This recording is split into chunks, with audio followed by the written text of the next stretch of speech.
Aquí comienza Cable a Tierra con Nicole Ramos y Gonzalo Silva. Programa de análisis, conversación, recomendaciones, entrevistas con profesionales de diversas áreas y temas de interés. Este es tu lugar si quieres saber y opinar de lo que ocurre en Buin Paine y el país. Bienvenidos y bienvenidas a Cable a Tierra.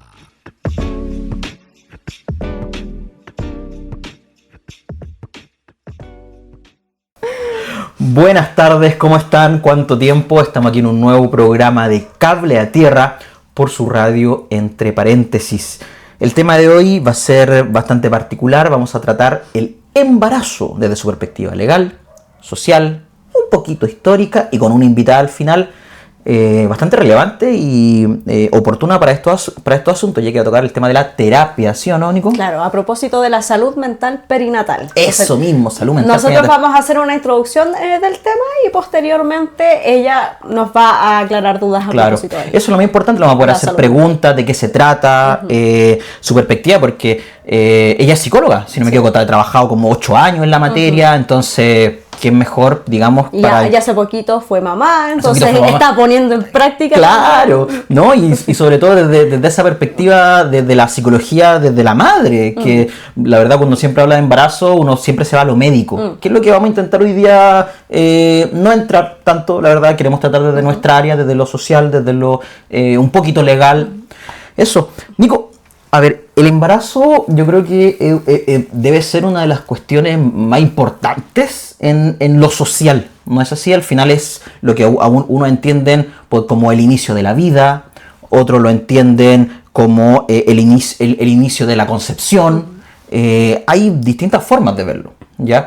¿Cómo lo vamos a tocar acá? ¿Cómo crees que sería bueno que nosotros partiéramos viendo esto? O sea, hay que entenderlo desde lo biológico, que el embarazo abarca desde la concepción hasta el nacimiento. Hasta el nacimiento. Eso Ese es lo que vamos a ver. Ese es el marco que vamos Perfecto. Ya. Embarazo. Estamos hablando porque sobre todo ahora también para ir actualizando el lenguaje, como dijimos en capítulos anteriores, el lenguaje crea realidad. Vamos a hablar, en vez de la mujer, yo creo, de las personas gestantes. Ya vamos a evitar un poco también irnos en discusión ideológica respecto, yo creo que del inicio de la vida. Yo creo que no es lo que queremos tocar acá, queremos verlo desde una perspectiva distinta y que nos pueda servir a todos. ¿Qué te parece si partimos con lo legal? Para aburrirlo al tiro con mi materia. Mira, está ansioso. Estoy ansioso por esta parte.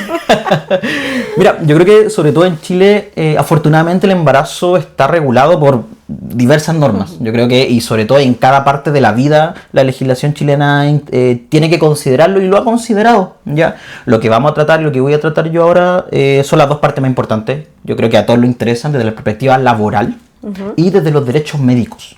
¿Ya? Eso van a ser las dos áreas que lo vamos a ver. Desde la perspectiva laboral, y esto véanlo no solo como una presentación a lo que respecta, sino también como una pequeña asesoría para que también vayan sabiendo a qué se enfrentan en este sistema, cuáles son las defensas que la ley les da a las personas gestantes.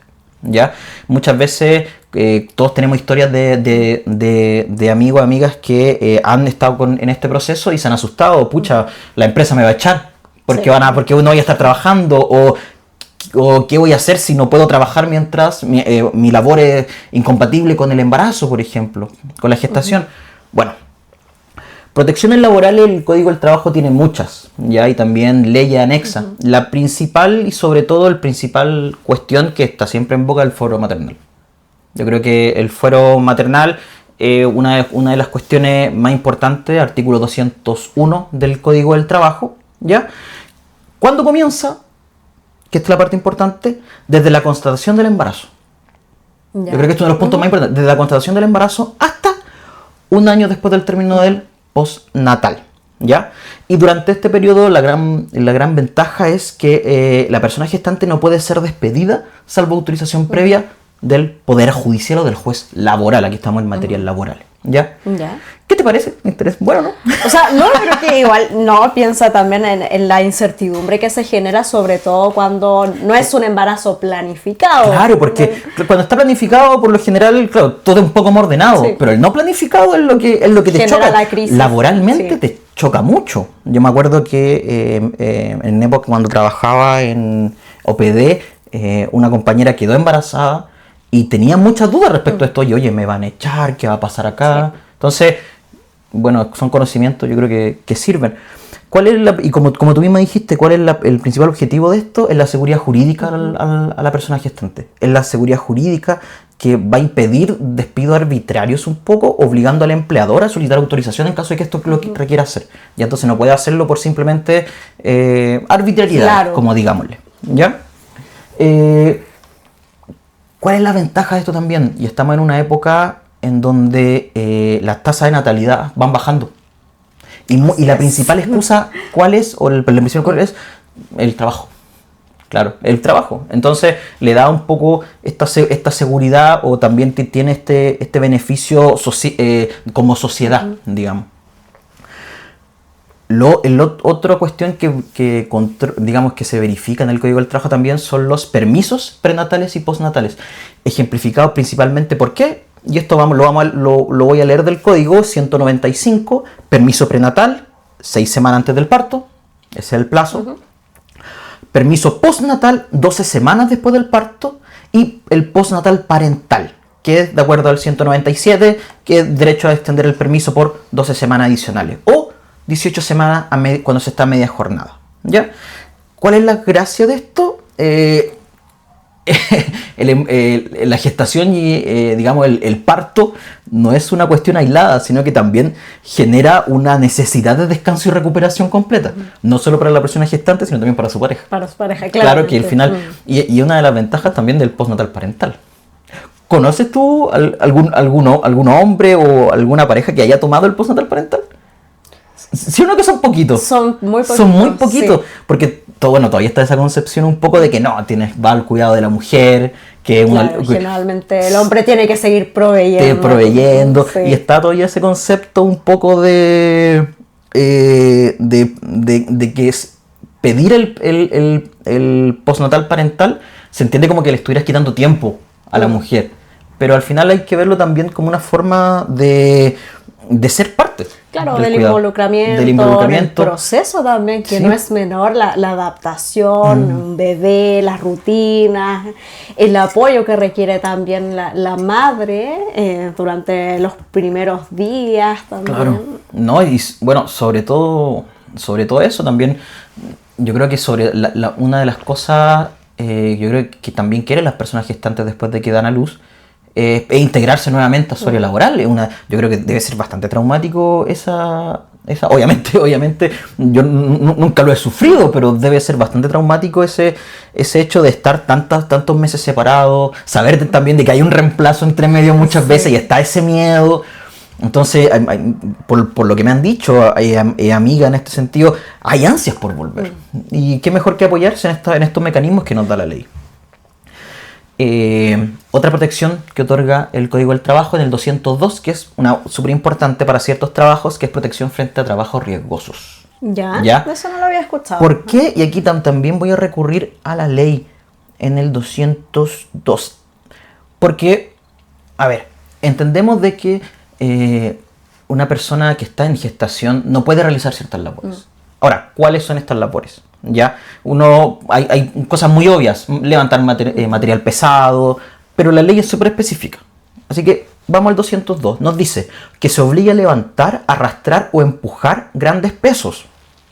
Obvio, lo tenemos, digamos, en nuestra noción, que exija un esfuerzo físico, incluido el hecho de permanecer de pie por largo tiempo. Esto es súper importante, sobre todo con atención a público. Claro. Pasa mucho que en el comercio pasa mucho que se obliga a ciertas personas a estar mucho tiempo de pie, que no hay una silla. No nos va a mirar la ley de la silla y todo el tema, pero hay también una cuestión ahí que es importante resolver y tener conciencia, sobre todo de parte de los empleadores, ¿ya? Que también se considera. Bueno, que se ejecute, y esto yo no lo conocía, lo aprendí ayer cuando estaba estudiando la ley, se ejecute en horario nocturno. Ya. Labores que se ejecuten en horario nocturno. Por ejemplo, guardias de noche. No podían realizar ciertas labores. Y ahí se genera, digamos, una pequeña incertidumbre, porque si yo no puedo realizar mi labor, ¿qué ocurre? Ahí es donde está el miedo, digamos, claro, de la persona trabajadora. Pucha, me van a desvincular. Sí. Bueno, ahí está obligación del empleador, y el empleador tiene que recurrir a formas para no romper el fuero que tiene. ¿Ya? Bueno, Prosigo. Que se realicen horas extraordinarias de trabajo, también. Y la autoridad competente declara inconveniente para el estado de gravidad. O sea, además de todas estas, en una cuestión, cualquier otra labor que la autoridad competente declare que es incompatible con el estado de gestación. ¿Ya? ¿Cómo podría ser? Ejemplo, que sea un trabajo en el que pueda ser que pueda ser afectada por radiación en los hospitales, por ejemplo. ¿Ya? Han salido circulares al respecto, sí. ¿Ya? O que el aire esté contaminado, como en las minas. ¿Ya? Todos estos, si bien no está específicamente, no es levantamiento de trabajo pesado, sí son cuestiones que podrían generar un factor de riesgo para el embarazo. Mira qué interesante. Mira qué interesante. Y nos vamos al 206 después, el del Código del Trabajo, permiso para controles médicos, que esto también es bastante obvio, pero es bueno señalar de que está en la ley, de que el empleador no puede negarle los derechos a controles obvio, médicos. Pero muchas veces justamente no se aplica. No se aplica. Es simplemente, usted simplemente tiene que avisar de que se va a realizar un control médico en contexto de su embarazo, en contexto de su estado de gestación. ¿Ya? Y ahí, con eso, estamos. No puede sufrir menoscabos en su salario por esto. No pueden descontarle la hora. Para esto existe esto, ¿ya? Mucho menos desvincularla o despedirla, digamos, no va en ese contexto. ¿Qué pasó fuera? la emoción, la emoción. Hablando. Y eso va un poco, yo creo que ahí son lo que hablamos, lo más importante dentro del contexto laboral. Hay un contexto que no se habla mucho, que es el contexto médico. ¿Cuáles son los derechos médicos? Acá vamos a entrar un poco también en la ley de las 3 causales, vamos a ver, pero bueno, mire. Desde la perspectiva de médicos tenemos un primer derecho que está en la ley 20.584, no me la sé de memoria, la estoy leyendo, su artículo 14, que es el consentimiento informado. Puede ser bastante obvio, pero en el término del embarazo no lo es. ¿A qué se refiere esto? Comunicación comprensible y la posibilidad real de decidir sobre las intervenciones médicas. En todo su proceso, obstetricia, cesárea, cualquier tipo de medida, ya que sea consciente respecto de los riesgos, de los no riesgos y de lo que puede ocurrir. ¿Ya? Aquí hablamos en términos totales. ¿Ya? Segundo, derecho, obligación médica, el parto respetado, humanizado. Lo hablamos un poquito en capítulos anteriores también. A propósito de la ley de violencia de género. Justamente, va en ese contexto también. ¿Ya? La privacidad respecto de la cuestión de que no esté en sala, algo muy común, que no esté en sala alguien que la persona que está siendo intervenida no quiera que esté en sala, por ejemplo. Por ejemplo, amigos de amigos me comentan, la persona que va a dar a luz no quiere que tal persona, el ex, esté en sala. Tiene todo el derecho a pedirle que y decirle al médico de cabecera que se retire esa persona. ¿Ya? A lo que hablamos. El acceso a la salud integral, el artículo 5 de la misma ley 20.584, ¿ya? Y la confidencialidad que hablamos un poco antes, también el artículo 13 de la 20.584. Hay una parte que quiero tocar ahora, que es la 21.030, las 3 causales. ¿Ya? Estamos hablando del embarazo, de la gestación, es imposible no tocar este tema. ¿Ya? Quiero, antes que todo, porque siempre se habla de cuáles son las 3 causales y nosotros no las tenemos en la mente. Pero no, si tú le pedías a alguien, ya, pero ¿cuáles son? Explica, no están. No dicen ya el caso de violación, peligro de la madre y inviabilidad. ¿Ya? Veámoslo en su sentido completo. ¿Qué nos dice específicamente la ley? Primera causal, la mujer que se encuentra en riesgo vital de modo que la interrupción del embarazo evite un peligro para su vida. Bastante clara, a eso se refieren con peligro de la madre. Se evite un peligro de la vida. Claro. Segunda, el embrión o feto padezca una patología congénita adquirida o genética. Incompatible con la vida extrauterina independiente. En todo caso, de carácter letal. Aquí la ley entra, digamos, dice 2 veces lo mismo. Claro. Incompatible con la vida extrauterina independiente quiere decir que sea de carácter letal. Y tercero, y aquí vamos a entrar un poquito en detalle porque hablamos de diferencias de edad, sea resultado de una violación, siempre que no hayan transcurrido más de 12 semanas de gestación. La ley no establece un límite. Yo, antes de estudiar, no tenía la menor idea. Tratándose de una niña menor de 14 años, podrá realizarse cuando no hayan transcurrido más de 14 semanas de gestación. Establece una diferencia. Y también, sobre todo, para respecto de las personas menores de 14 años. Pueden actuar por sí mismas, pueden solicitar la ley por sí mismas, necesitan sí o sí al representante legal, por ejemplo. Hay una primera discusión. ¿Qué nos dice la ley en articulados que vienen después? Nos dice que, obviamente, la solicitud debe ser a través de su representante legal, de su tutor. Pero incluso, aunque haya negativa o no haya, ¿cómo se dice? O el tutor no se presente, digamos, no realice la gestión, el NNA puede solicitar al juez que verifique si se dan los requisitos para que se pueda pedir la interrupción del embarazo, ¿ya? O sea, puede actuar por sí sola, por sí solo, ¿ya?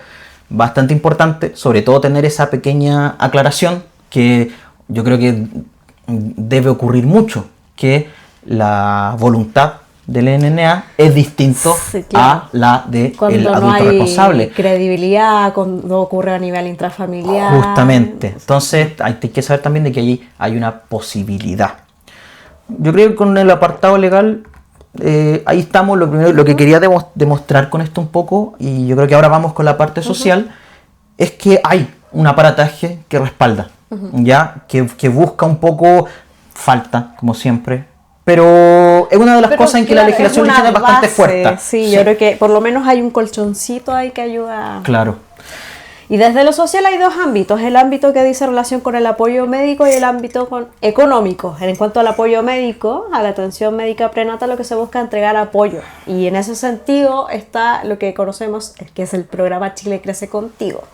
El Chile Crece Contigo lo que hace es asegurar la atención médica a través de controles prenatales en el sistema público de salud. Eso desde el inicio del embarazo, es decir, desde la gestación, que es lo que habíamos especificado.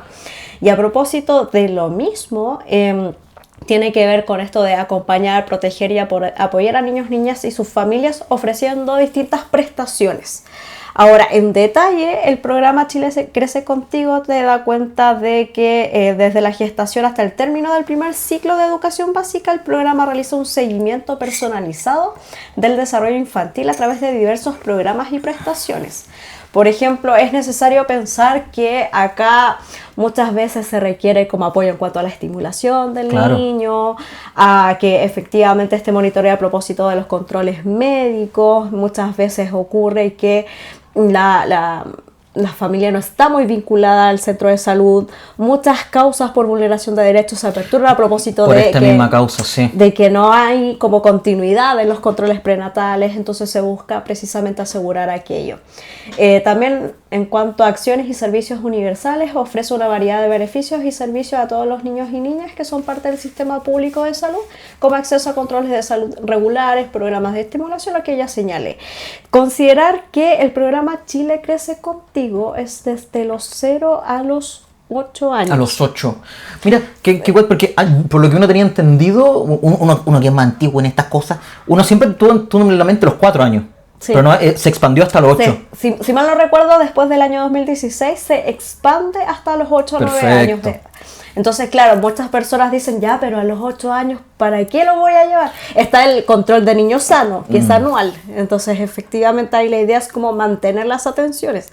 Hay otras atenciones también, como las vacunas, que también son anuales, control dental, que los niños más grandes requieren, efectivamente. Sobre todo, como mencionaba, control dental debe ser una de las cuestiones que más, en esa edad, más se unos gatilla de inmediato. No, de hecho, lavarse los dientes es una de las cuestiones más difíciles en esa edad. Lograrlo, claro, la rutina. La generación de rutina al final. Sí, efectivamente. También se señala que para aquellos niños y familias que presentan mayores vulnerabilidades, el programa ofrece apoyos especiales y focalizados, buscando garantizar la igualdad de oportunidades en el desarrollo. El programa involucra diferentes instituciones públicas como el Ministerio de Salud, Ministerio de Educación, JUNAEP, Junji e Integra, trabajando de forma coordinada para ofrecer una atención integral. Ahí que entonces el Chile Crece Contigo funciona como un coordinador de estas instituciones, funciona como base coordinadora. Perfecto. Claro, de hecho, por ejemplo, en causas de protección muchas veces está operando el programa Chile Crece Contigo del CESFAM y va informando también a propósito de lo mismo. Entonces ahí se logra esta conexión también como con el Poder Judicial a propósito de las causas por vulneración de derechos. Perfecto. Dentro de lo que se señala para poder acceder al programa Chile Crece Contigo, porque muchas veces se piensa que es automático, pero no es así. ¿No es automático? No es como que el niño nació y se le incorpora inmediatamente al programa Chile Crece Contigo. No es como con el RUT estoy listo. No, dice que el primer paso es realizar el primer control de embarazo en un centro de salud público. Ya se gatilla después del primer control. Claro, porque efectivamente ahí lo registran y después de eso efectivamente se incorpora en el programa. Y de ahí se accede a los diversos beneficios y apoyos que ofrece el programa según la etapa del desarrollo. El Chile Crece Contigo, lo bueno que tiene es esto, que es por etapa del desarrollo. No es como una atención estándar para todos los niños independientes, que muchas veces ocurre. Ocurre, sí. Claro. O sea, la burocracia muchas veces lleva a eso, para que no nos vamos a mentir. Y bajo esa lógica también señalar que, bueno, si quieren conocer más a fondo respecto del programa, pueden revisar la página web que es www.crececontigo.gov.cl. Perfecto, ahí estaría todo. Ay, ya. Y entonces, bueno, igual entonces hay una ventana súper preocupante respecto del nacimiento al primer control. Esa ventana es la que hay que... en la que el sistema está un poco a ciegas, ¿cierto? Claro. Y ahí efectivamente muchas veces se genera, claro, como la interferencia, la participación del ámbito jurídico. Claro. Porque sobre todo niños que están en gestación, donde la mamá consume drogas, alcohol, no tiene sus controles al día, y ahí se genera este nexo y después se le deriva al programa Chile Crece Contigo. Perfecto, para tener. Ya. Y en cuanto al ámbito económico, hay dos áreas. La primera es la asignación maternal, que se entrega a trabajadoras dependientes o independientes y cargas de cónyuge con montos variables según los ingresos. Y esto principalmente es un aporte económico que se entrega a las trabajadoras embarazadas y a los trabajadores cuyas cónyuges embarazadas sean cargas de asignación familiar. Ya, perfecto. También al cónyuge. O sea, a la pareja del cónyuge. Por ejemplo, tú como hombre, tu pareja está embarazada, ella también puede acceder a esto. Perfecto. Entonces accedería a través de ti. Perfecto.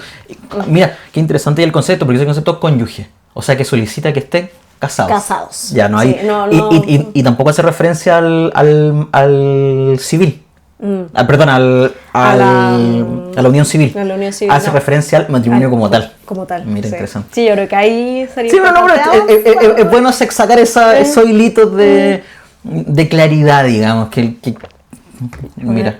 Desde ahí se señala que solicitar la asignación maternal es gratuito, que es un beneficio que se entrega mensualmente, y este beneficio no está asociado a cupos. O sea, claro, si cumple el requisito, puede acceder ya. Problema. Hay que comerse la burocracia nomás, pero exactamente.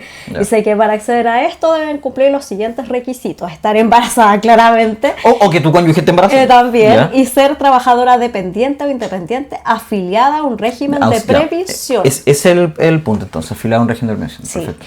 Y el segundo es ser un trabajador dependiente o independiente y que su cónyuge embarazada sea causante de asignación familiar. Y aquí se establecen los montos. Me voy a traer los montos. ¡Ay! Pues esta es la parte buena.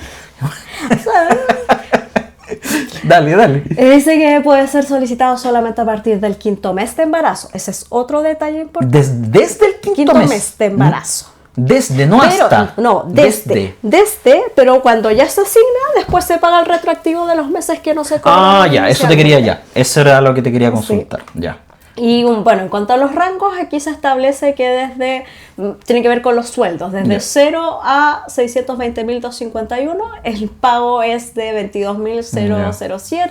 El sueldo mínimo está en 520 bruto, un poquito más alto que el sueldo mínimo. Más alto que el sueldo mínimo. Después el otro rango es desde 620.252 hasta 905.941. Ahí baja el monto entregado, que son 13.505. desde ingresos de 905.000 a 942 hasta 1.412.957, el pago es de 4.276 pesos. Y finalmente ya cuando el ingreso está por sobre el 1.412.958, ahí no hay asignación. Ahí no hay asignación. Ya, sí. Perfecto. Sí. Montos brutos, ¿no? Sí, montos brutos, perfecto. Después dice, ¿cómo accedo? La verdad. Ya, Nico, haceme la pega. Aquí está la burocracia máxima. Dale, vamos. Dice con los documentos solicitados. Esta parte es muy importante porque muchas veces uno sabe que existen estos beneficios, pero no cómo aplicar. Y ahí es como... Claro, pero no, vamos. Entonces, ¿cómo accedo? Debes inscribir a tus cargas familiares, paréntesis, causantes del beneficio, en una caja de compensación, una AFP, el Instituto de Previsión Social, IPS, entre otras entidades. O sea, tiene que sí o sí estar inscrito en alguna de estas instituciones. Claro. Si eres trabajador dependiente o independiente, puedes solicitar una videoatención o acudir a una sucursal de Chile Atiende. Esto se hace a través de Chile Atiende. Si estás afiliado a una caja de compensación de asignación familiar, la Araucana, Los Héroes, Los Andes o 18 de septiembre, debes solicitar el reconocimiento de cargas en sus canales de atención. Perfecto. Y si eres una persona extranjera, debes realizar el trámite presencial en una sucursal de Chile Atiende. Ya, básicamente Chile Atiende. Sí, o sea, allá o la caja de compensación. O la caja de compensación. Sí, Chile Atiende, me resultó que Chile Atiende es un poco más amigable. Y de hecho, cuando uno busca cuestiones relacionadas con servicio en internet, la primera página que le aparece a uno es de Chile Atiende. Entonces, ya, perfecto, Chile Atiende. Chile Atiende, allá. Allá.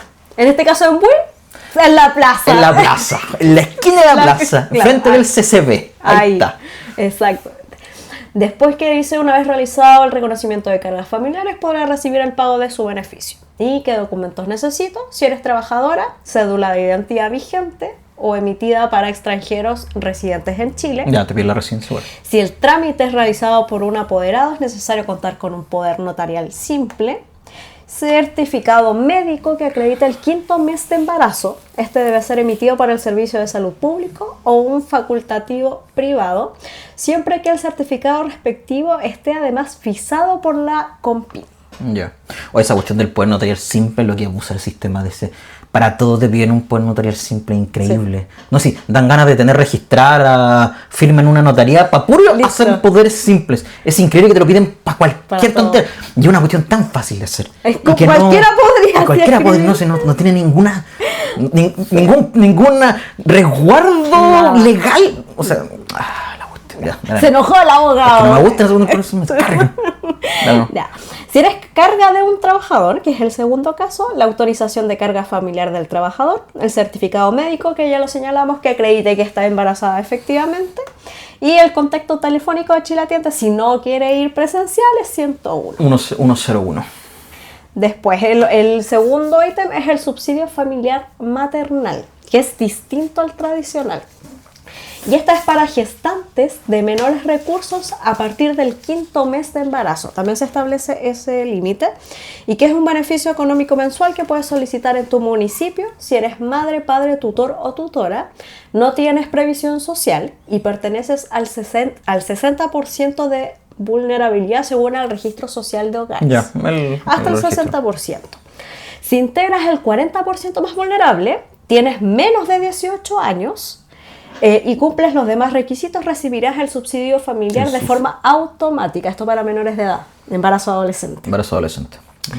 Durante el embarazo puedes solicitar el subsidio maternal a partir del 5º mes, como ya se señaló. ¿Y cuál es el monto del beneficio? Recibirás 22.007 por cada carga familiar que acredites. Se trata de una persona con discapacidad. El monto aumenta a 44.014. Estaba haciendo memoria de los casos que he visto en programas, digamos, de embarazo que tienen contexto de embarazo adolescente. No recuerdo que ninguno, quizás no se les preguntó, pero no recuerdo que ninguno haya optado al SUF. Yo creo que falta de conocimiento. Falta de conocimiento de que se puede, porque que sea automático, sí, automático, pero hay que llevar los papeles, hay que hacer la gestión igual. No es, como hablamos antes, no es automático con el router yo estoy, digamos.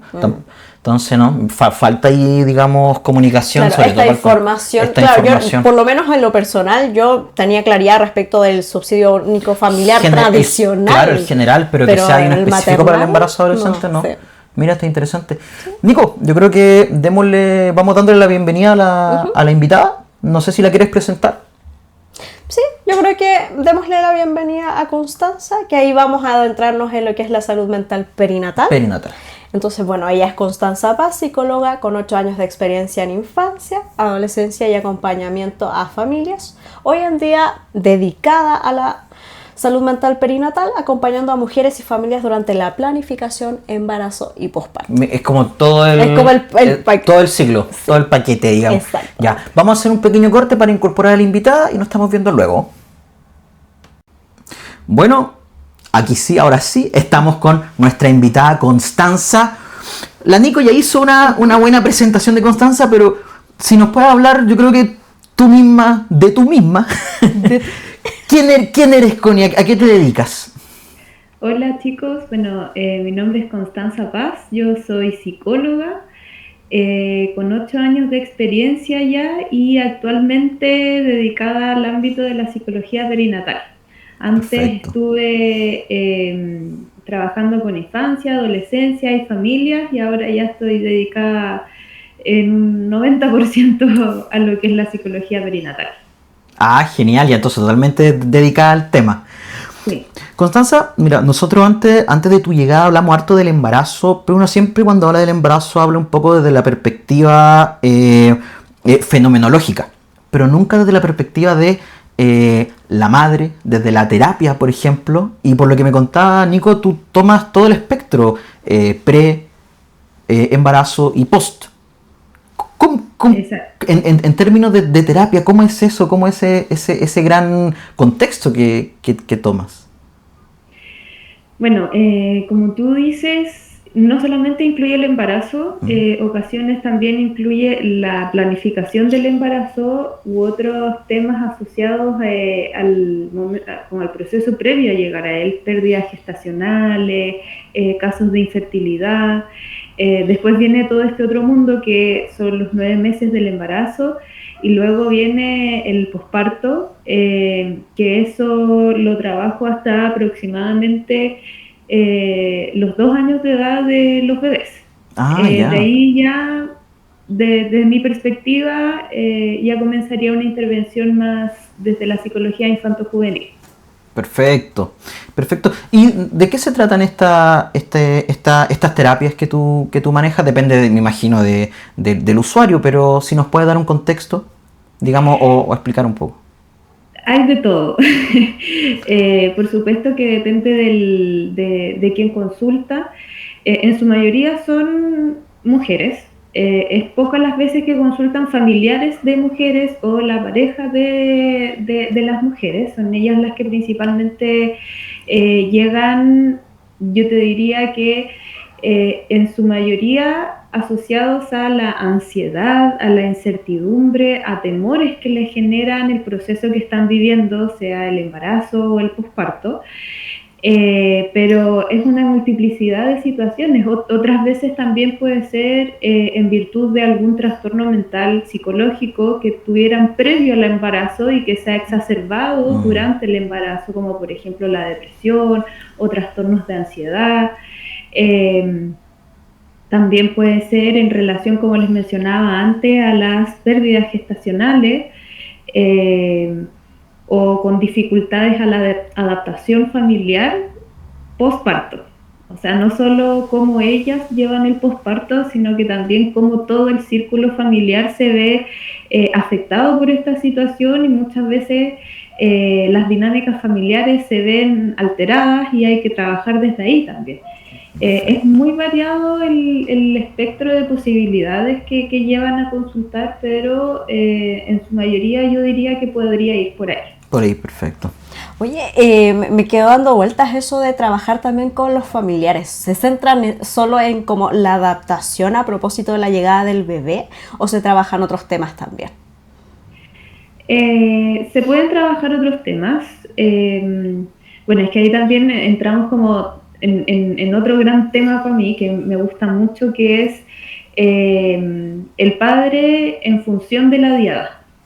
O sea, cómo la figura del padre sostiene y apoya durante este periodo tan sensible que es el posparto inmediato, o sea, justo después del nacimiento, y cómo debe hacer frente a todas las otras necesidades físicas, biológicas de la mamá, lidiar con los estresores del entorno. Entonces se puede ir trabajando también desde esa perspectiva, cómo yo como papá, en el caso cuando consultan los padres, puedo ayudar a llevar mejor este proceso para mi pareja y mi bebé.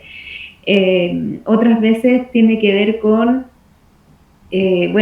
tenemos más hijos, cómo ayudamos a que los niños se acostumbren a la llegada de este nuevo bebé, los celos que en ocasiones se ven entre hermanos, cambios familiares en general. Ya la estructura cambia, entonces lógicamente la rutina, las dinámicas, todo se ve alterado y muchas veces requiere de este apoyo.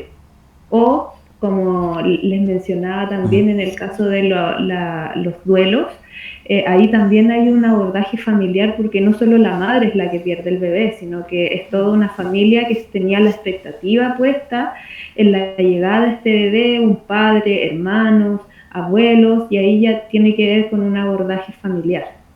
Bueno, claro, ese abordaje familiar debe ser, digamos, súper impactante. Hablando un poco de ahí, porque una de las cosas principales, por lo que entiendo, en postparto son los cambios emocionales, ¿no? Que sí. Pueden tocar.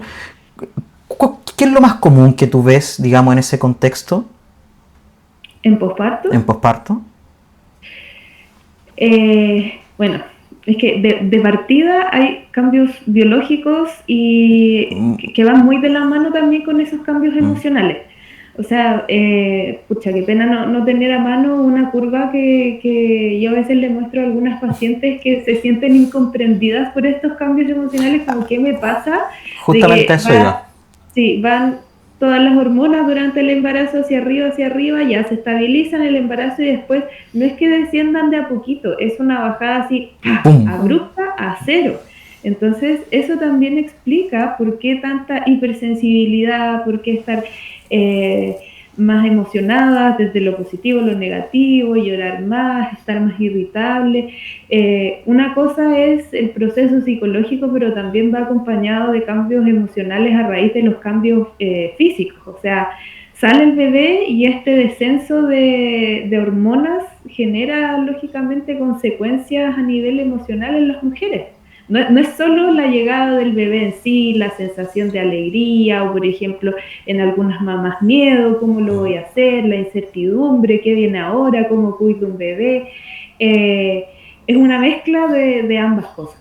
Justamente es un poco de la pregunta, la normalización de estas emociones que yo creo que sobre todo para madres primerizas debe ser, como tú decías, biológicamente súper chocante también. Y hay un poco también a lo que me contaba la Nico, que tú fuiste mamá hace poquito, ¿no? Sí, mi bebé va a cumplir 10 meses. 10 meses. El 17, sí. ¿Y cómo fue ese proceso, digamos, entendiendo que tú te dedicas al área, y sobre todo a esta parte del área, ¿cómo fue ese proceso tuyo? Muy bonito hacerlo en paralelo.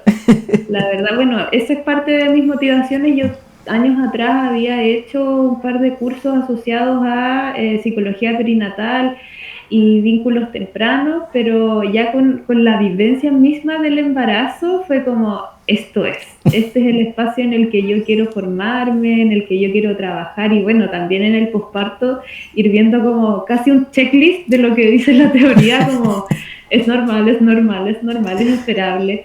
Entonces ha sido muy bonito también. Lógicamente hay días que son muy difíciles y que la teoría ahí queda atrás nomás, uno tiene que salirse también del rol de psicóloga en estas áreas, en estas ocasiones, pero ha sido muy bonito poder irlo viviendo junto a las mamás. Se habla igual de repente como de esta distancia terapéutica que tiene que haber entre terapeuta-paciente, pero en la formación que yo estoy haciendo, cada vez que pueden destacan lo importante que es como herramienta terapéutica el ser madre. En su mayoría son mujeres las que estamos haciendo la formación, por eso hablan en femenino. Y de cómo finalmente, a diferencia de otros enfoques, de otra perspectiva, aquí es lo más valioso que tenemos, como, uy, yo también lo viví, sirve para empatizar, para dar consejos, para armar comunidad también. Lógicamente uno tiene que evitar sobreinvolucrarse a nivel personal y guardar cierta distancia, pero la experiencia de ser mamá es utilizado como un recurso terapéutico. Perfecto, es positivo entonces, es positivo. Me quedé pensando un poco en que tú decías que la intervención es hasta los 2 años. Después de eso tú evalúas que ya está en condiciones de alta, se vincula con el CESFAM, con alguna entidad de salud. ¿Qué pasa ahí al término de la terapia? Bueno, si la madre quiere seguir, se puede seguir, pero como a nivel de... O sea, esta es la forma en que yo lo veo, como si es que hay algo que trabajar con el hijo, con la hija, ahí ya escapa de lo que es el área perinatal y ya iría a psicología infantil directamente. Como trabajar desde ahí si es que el motivo de consulta o el problema actual es, por ejemplo, la vinculación, el establecimiento de estructuras, de reglas, o hay otro tipo de dificultades, que ya se iría a otra etapa, siempre y cuando la madre tenga resuelto todo aquello que tenga que ver con su periodo de embarazo y posparto, porque puede que dure más y no haber ningún problema. No es que apenas el bebé cumpla 2 años ya lo siento, hasta acá llegamos, sino que se viene como otra etapa en términos de desarrollo del niño y de la relación madre-hijo o hija. Pero lógicamente ahí uno tiene que evaluar si están las condiciones dadas para dar un alta o no. Perfecto. Se puede trabajar también en conjunto, o sea, eso es lo bonito también de esta área, que no es un ámbito solo de la psicología perinatal propiamente tal, hay que trabajar con psiquiatría también, en casos de alguna dificultad con terapeutas ocupacionales, con kinesiólogos de piso pélvico, con nutricionistas, es muy amplio el mundo de posibilidades. Y Constanza, y en esta amplitud, aquí una pregunta un poco capciosa, digamos, pero ¿qué tendría que una mujer qué señales tendría que dar para ver si buscar apoyo en un profesional terapéutico, por ejemplo? ¿O tú crees que es un poco más general en donde todas deberían buscar apoyo? Qué buena pregunta. Ojalá todas las embarazadas pudiesen tener un apoyo, porque los cambios que se viven a través del embarazo son muy grandes, el posparto aún mayor, pero yo creo que depende de cada persona. Desde mi criterio, ciertas señales de alerta podrían ser la mantención o la exacerbación de ciertos síntomas, como por ejemplo la hipersensibilidad, la irritabilidad, un ánimo disminuido, una desmotivación generalizada. Claro, pueden haber días malos, días buenos, pero si esto ya es una constante en el tiempo y empieza a afectar el funcionamiento de la persona, o si es que ya nació el bebé, empieza a afectar la relación, la disponibilidad de la madre hacia su bebé, es el momento de consultar, porque algo pasa ahí. Perfecto, entonces si bien hay que entender que hay cambios biológicos también, hay puntos en donde hay que buscar apoyo profesional, digamos. Exacto. O también otros factores que tienen que ver con estresores ambientales, un embarazo que no fue planificado, que cuesta aceptar esta nueva realidad, o un embarazo, un posparto con ausencia de redes de apoyo, en contextos de violencia de género también, que bueno, en ese ámbito yo no lo estoy trabajando, pero ahí son factores que ya no van tanto en cómo me siento, sino las experiencias que estoy viviendo durante este proceso tan importante y tan sensible. Perfecto. Y mira, yo creo que otra pregunta que la tenía aquí anotadita para hacértela, porque siempre, y esto yendo un poco a lo que son los dichos que uno dice, que uno siempre señala, o antiguamente señalaba, que lo que es el embarazo y lo que es la maternidad siempre es una etapa feliz, tenía que ser una etapa feliz. Por todo lo que hemos hablado, uno ya va descubriendo un poco la respuesta, de que no es tal, de que es una etapa de alto y bajo. Y aquí viene un miedo también, que uno escucha mucho, sobre todo de amigas, que pucha, pero tengo miedo, no sé qué hacer. ¿Qué consejo les podría dar a estas madres que saben que esto no va a ser una etapa completamente feliz, pero que van a pasar por ese proceso? Que es normal. O sea, parte de mi creencia durante lo que fue mi embarazo y el posparto, pero también a raíz de lo que yo trabajo y busco concientizar al resto, es esto de desromantizar esta etapa. Porque no es una etapa donde todo es color de rosa, donde todo es perfecto, donde las cosas fluyen. Sí, hay momentos muy bonitos, hay circunstancias que van haciendo muy llevaderas estas experiencias, pero hay otras personas que lo pasan mal de principio a fin, desde lo emocional, desde lo físico, los síntomas propios del primer trimestre, las náuseas, los vómitos, después ver cómo tu cuerpo va cambiando, el tema de la lactancia también, que es un desafío después. No todo es color de rosa, y está bien hablarlo.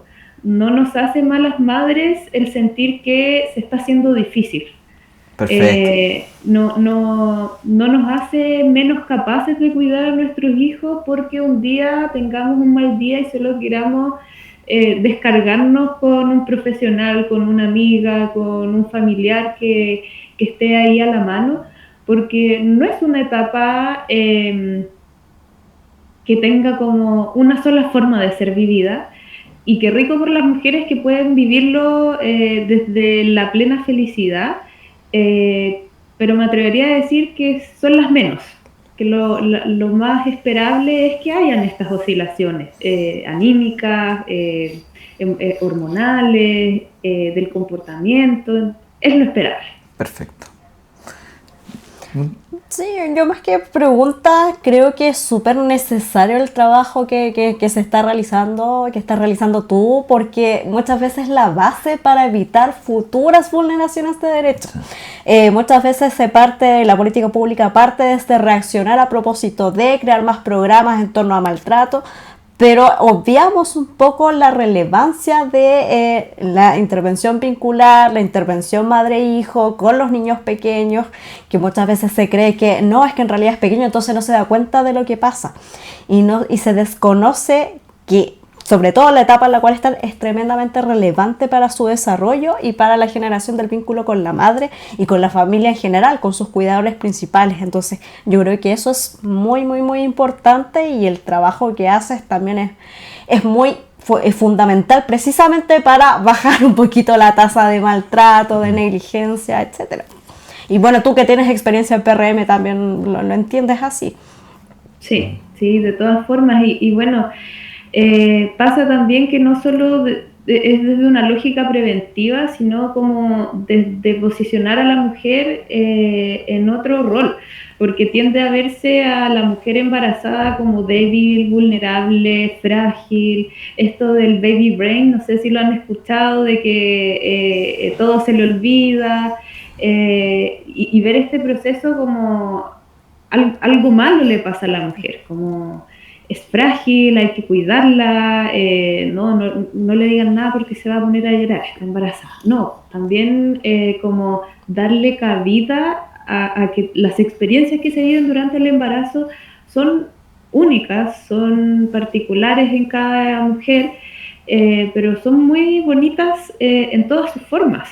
Y desde ahí también normalizar el sentirse mal, el tener oscilaciones de ánimo, esto que hablábamos antes, de que no todo es color de rosa, como darles el espacio que merecen en una etapa que es de mucha sensibilidad, desde lo bonito que es la sensibilidad. Entonces, dar estos espacios no solo va a prevenir esto que tú comentas, Nico, sino que también las patologías mismas de las madres, y sentirse valoradas, o sea, creando vida, están creando órganos, están creando patitas, riñones, ojos. Entonces desde ahí también darle la importancia que merecen en esta etapa.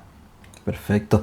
Constanza, yo creo que ya ir cerrando, dos últimas cosas. Primero, algo que te quieras explayar tú respecto a tu materia, alguna recomendación, y dónde te podemos encontrar, qué link, qué perfil de Instagram busco. Perfecto. Bueno, como recomendación,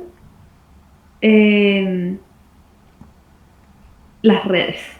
O sea, para mí eso es fundamental y me gusta mucho cómo lo explica en la formación que estoy haciendo, que hablan la maternidad similar a la adolescencia, a raíz de que se viven muchos cambios emocionales, conductuales, cerebrales, hormonales, y dicen, ¿ustedes se imaginan a adolescentes viviendo su adolescencia en solitario o rodeados solo de adultos?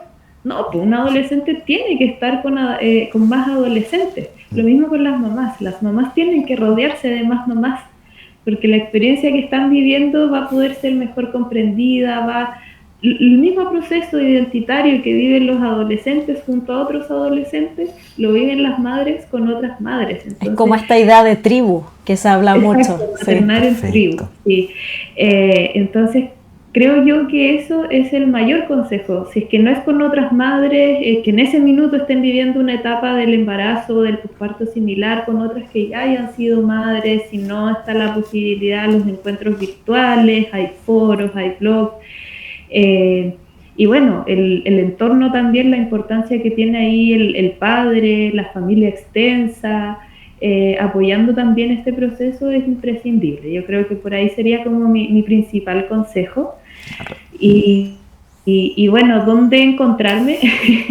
Y tengo un Instagram donde también ahí busco subir contenido para concientizar un poco y desromantizar esto de la maternidad perfecta, que se llama otra.maternidad. Así está en Instagram, otra.maternidad.